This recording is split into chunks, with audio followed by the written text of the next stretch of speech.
Hello, everybody. I'm just hopping on here because we have a 30-day challenge with our speaker class about doing lives. So I'm getting ready. I've got some medical appointments and hitting the road, but I wanted to kind of share this video that Isabel did with her uncle. Very, very interesting conversation. Hope you enjoy.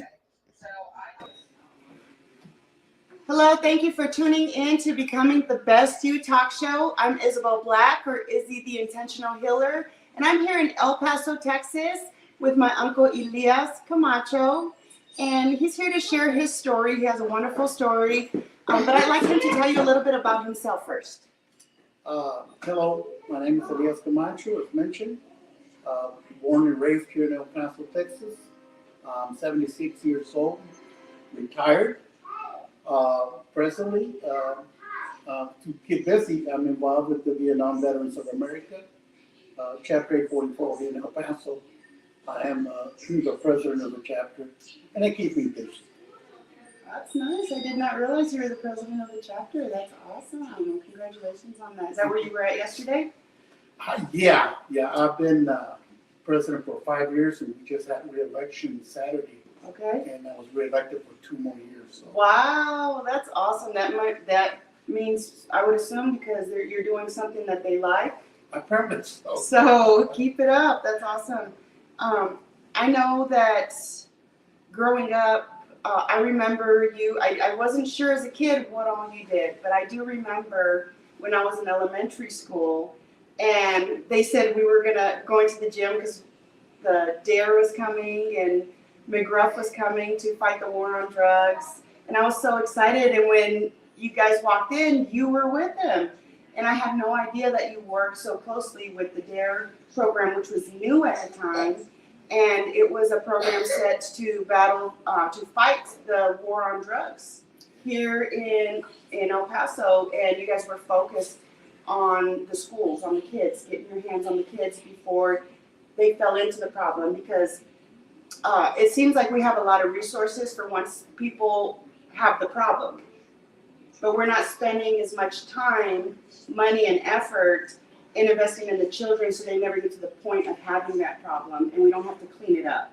So with Becoming the Best You, and with what Brenda and I do and many other people in the movement, is the exact same thing. We want to target, we want to touch people before they hit those hardships, and help equip them with the tools that they already have within themselves, the confidence, the strength, and the motivation to take the next step. So when you were a part of the DARE program, were you part of it, started the setup of it coming together, or tell me a little bit about that. Okay, after leaving the military, I joined the El Paso Police Department. And after 12 years, actually after 6 years, I became a detective. I then was assigned to the adult theft division. And after 12 years there, I thought it was time to move on, do something different.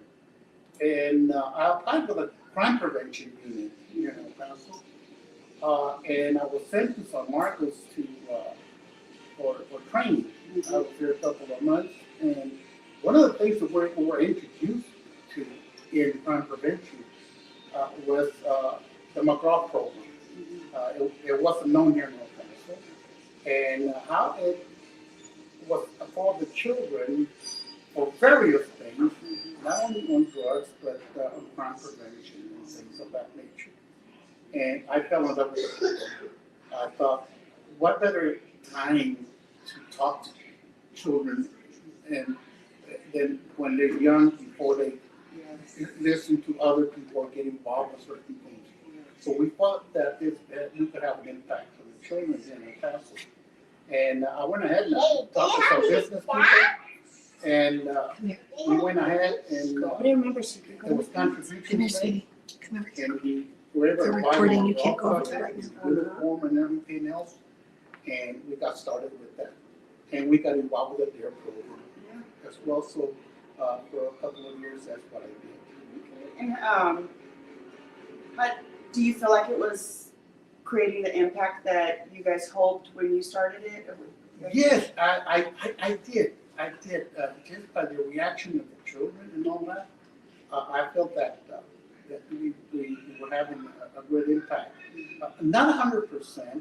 Unfortunately, you're battling with the circumstances at their homes Exactly. as well, and the competition of other kids in the street that or got involved with some of those things.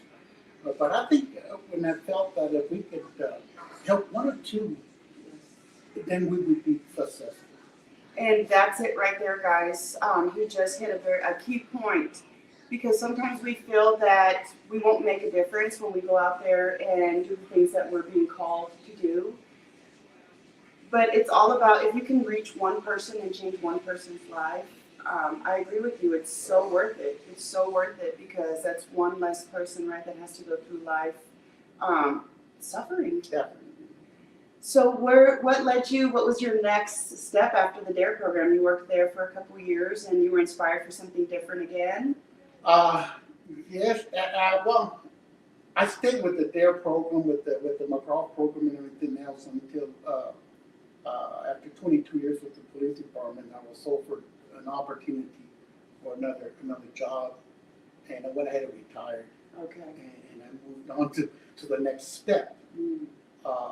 Which involved, like I mentioned before, I worked out of there for 12 years.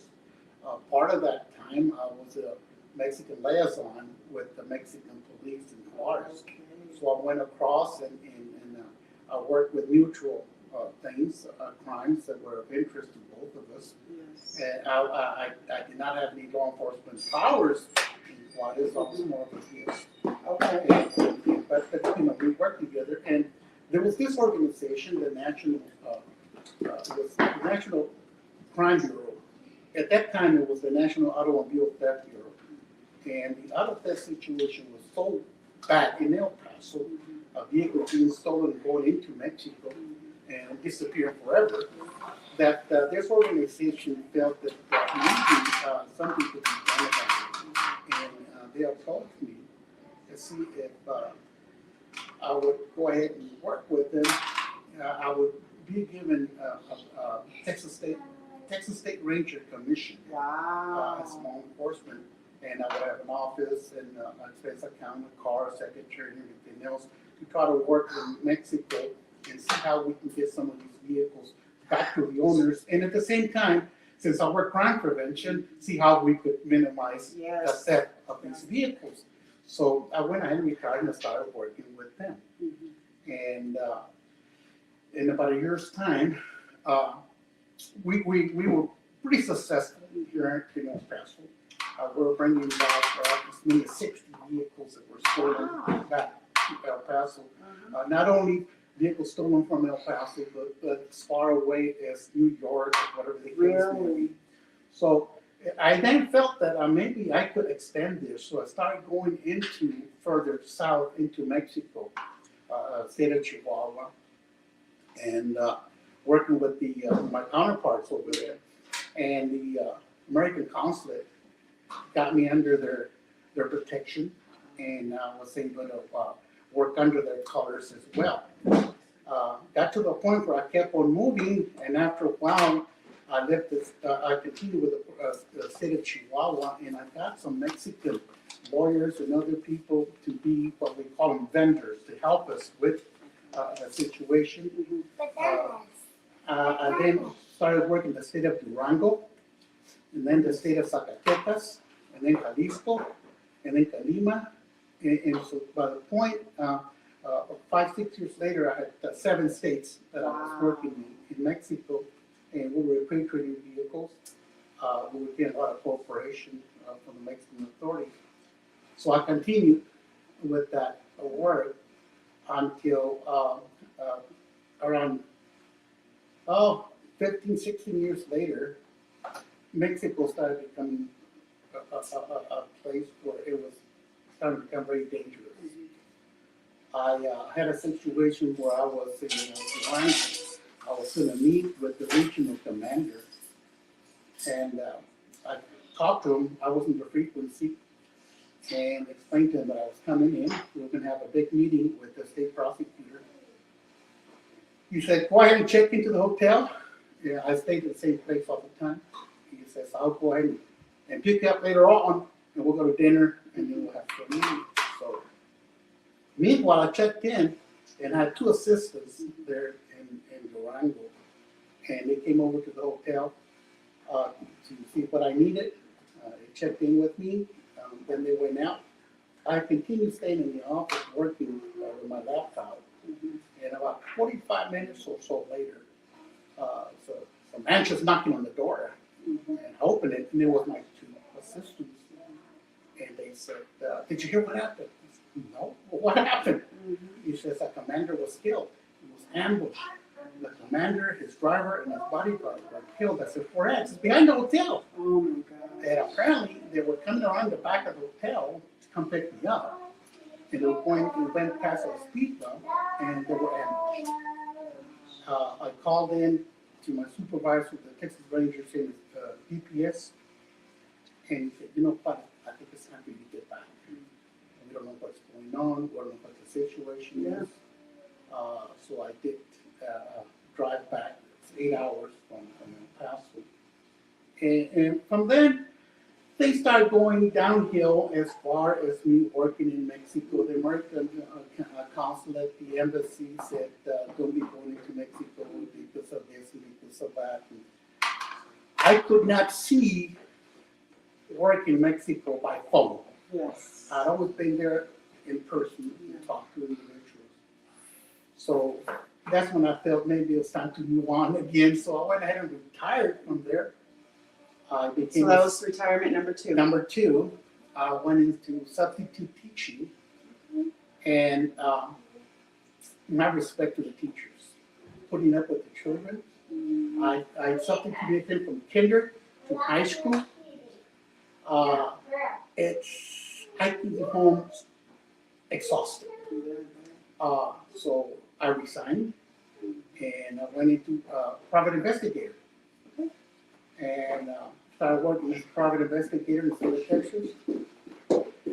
After a while, I couldn't quite cope with it. I realized being an investigator with the police department, with the National Insurance Crime Bureau, you're always investigating the results of the results, no matter what. And I realized that these companies and so forth that were contracted me to investigate, they wanted things to be in their favor. They investigate, but try to push it towards mine. Yes. I could not do that.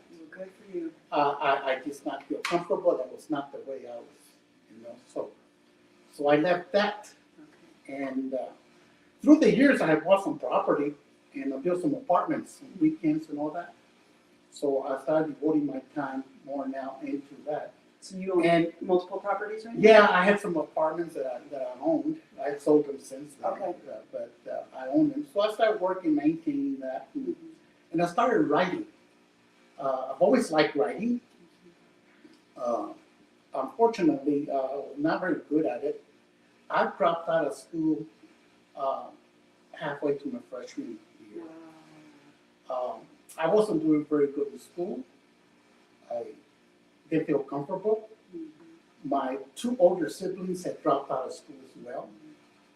In those days, not too many people graduated from high school. So I dropped out, and after about a year working at a service station, I felt that I needed a change. I had to do something. My neighborhood where I was from, some people get involved in drugs and gangs and all that. And I could not see my future, and I didn't know what to do. So I happened to see a friend, my friend's brother, who came in on leave from the Navy. And talking to him, I thought, well, maybe this is one way of getting out of here. Yes. So I joined the Navy to see the world, to enjoy myself, but a few months later, wound up in Vietnam. So there goes my Yeah. and I was aboard a ship for 5 years. 5 years. Yes, 5 years. My home was a ship. Wow. And we were off the coast of Vietnam on bombers and and then rescues and so forth. So after 6 years there, my wife, I got married, gave me an ultimatum. She said, either Navy or me. Because I used to be gone for 9 months out of the year, come home for 3 months. Wow. So I went ahead and got out, and that's when I started thinking about joining the police department. I was wanting some job that would be secure. Yes. I knew it wasn't going to be easy. I got on my GED, Yes. so I was able to join the police department, and with encouragement with some other friends, I started going to college and part-time. How old were you when you started going to college? Because we're speaking at UTIP tomorrow, and that's what we're talking to people about. I already got out of the Navy. I was 22 years old when I joined the police department, and when I started getting classes daytime. I would work at night, get off at 7 o'clock in the morning from the police department shift, and in the 8:30 I'd be in my first class until about 12, get home, sleep, get up, do a little bit of study, have dinner, get ready, and go back to work. So I did that for some time until I was able to get my degree. But still, it's not the same. I messed up so much by not continuing high school. My first was going to parties, dances, and just every day. And not only that, scholastically, you don't learn certain things. You do not learn it. So consequently, my writing is not as good as I wish it would be. But yet, in the same token, But it didn't stop you. Because you've written how many no, books? No, it didn't stop me. And one thing that encouraged me was after I wrote my first book, it had a lot of grammar mistakes and so forth, because to be able to get it edited, it's going to cost you quite a bit. So I did the best I could. But one thing that one of my uncles, after he read it, said, you know, I don't read books much, but I like your book. I said, why? Because it was about my dad. He says, no, it's because I could read it. He says, I could read it. He says, you read these books with some words that you don't know what they are. You have to go get a dictionary to figure out what they are. And after a while, you say, what the heck? You know, and I could understand your book. He says, so I liked it. Yes. So continued. Fortunately, later on, spell check and all that came out and helped me a little bit more. But I like writing. I mean, I don't sell books for the most part, but It's a release. it's a release. I like it. I do it, and now I've got some books that I've written. So how many books have you written? I'm mistaken, 7. I think. 7. I thought there was 5. Okay, there's 7. And where can people find these books? They're on Amazon, Barnes and Noble. So we will have the link on this episode. If you would like to take a look at the books he's written, they're great. And we'll also have the titles listed. So actually, no, you can go to Amazon or Barnes and Nobles and check them out. But the links will be attached. So that's quite a story. And you didn't just chase one dream. It seems like you live a life of chasing your dreams. I always felt like I could do more. I ran for city council. I got involved in politics. Okay. I ran for city council. That was an adventure. Was it? Yeah. Will you do it again? I don't think so. Okay. I don't think so. Not now. Not because of my age and all that. I wish I got involved more earlier. Okay. But it was interesting. I felt and there were some things in the city that were going on that I might be able to help with that I did not quite like. Nationally, of course, I disagree with a lot of things, but there's not much I can do with it except vote. Right. But here locally, I thought that maybe I could do it. But the politics is very strange. Just about your politicians are backed by other politicians. You have to be strong in one of the two parties. I was not comfortable with neither party. So if you go as an independent, you really don't have the backing, the money. Yes. I never believed that I would say, why would it take money to run for office? You would think the people want the change. No. They will support you, But it's no, not it that. takes money. It's not that. It does take money. And I realize there's a lot of, you hit another thing right on the nail that people need to pay attention to. If you don't like something in your life, complaining about it is not going to do anything. You have to put yourself out there to be a part of the solution. So I commend Give it you. a try. Give it a try, and I commend you for that, because you could have sat around just complaining, and your children are watching, your grandchildren are watching, your great-grandchildren are watching, but they're not seeing that with you. They're seeing a grievance in action, like you said, whether you're at the end going to accomplish what you set out to accomplish, maybe not all the time, but it's the practice of continuing to go after the things, not be scared, put yourself out there to make the changes you want to be a part, at least, of the changes that you want to see around you in your life and in your communities. So that's awesome. I think they would have been very blessed to have had you, but you're right, it takes the money. People like to say they want change, but doing their part to make it happen is where the divide is, the lack. And we're hoping with these types of shows, people will watch and say, you know what, I was nudged to do something in my community, but I felt unqualified or incapable. Well, guess what? We're all unqualified at one point. It's until we put ourselves out there and get the experience and meet the people and make the connections. You'll find yourself in places you would have never thought you'd be. I think I always follow my feelings, my gut feelings. And although sometimes I would kind of tell myself, no, you can't do it. No, you can't make it. Just like joining the police department. In my neighborhood where I grew up, I had nobody in my family ever been law enforcement. That's what I felt. And kind of said, no, you can't do it. This is not for you. This is not for Mexican, this and that. But I thought, I'm going to try it anyway. I mean, if I fail, try. Yeah. And who knows? And fortunately, yes, I was able to get there. I kept pushing myself. And then I was fortunate when I got married that my wife is a type of individual that kept telling me, you can do it. You can do it. Support.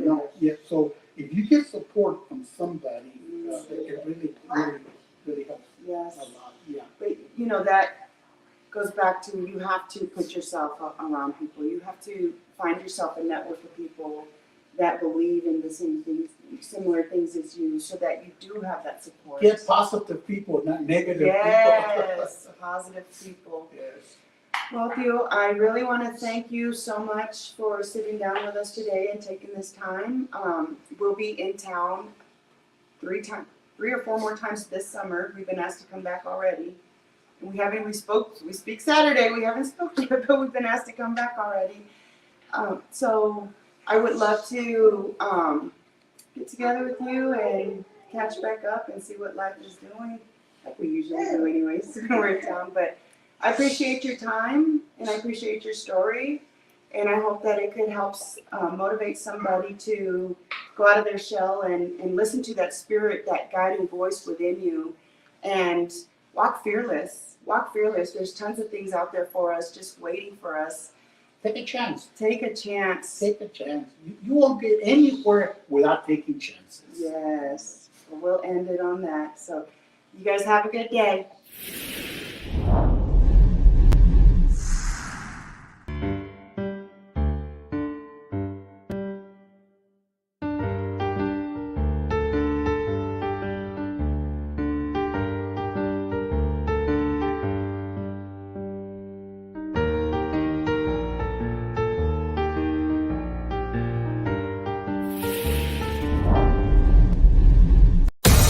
She Exists magazine, one of America's fastest growing publications, the best in travel, fashion, food, and entertainment from around the world. Check out our first edition of He Exists magazine.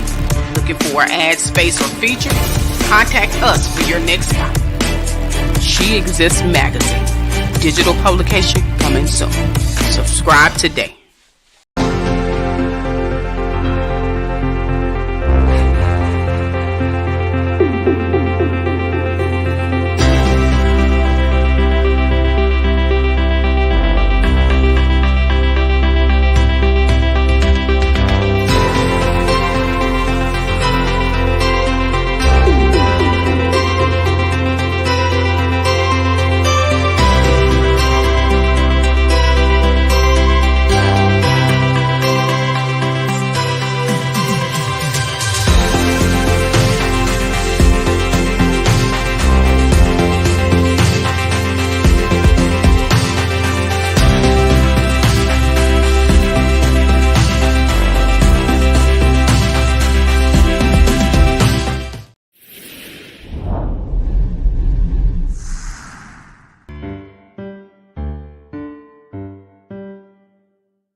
I hope you enjoyed Elias Camacho. What powerful stories of taking chances. That's what he's telling you to do. Take chances. Are you taking a chance? Your happiness might depend on that. Go on over to comechangeyourlife.com. See what's going on. We have an event coming up in August. Tickets are on sale right now for just $185, and they're only for just just a short time, maybe 2 or 3 more days. We extended it. Get those tickets. It's worth it. Food's included, entertainment. It's just a phenomenal experience. Go on over, comechangeyourlife.com. Come hang out with us.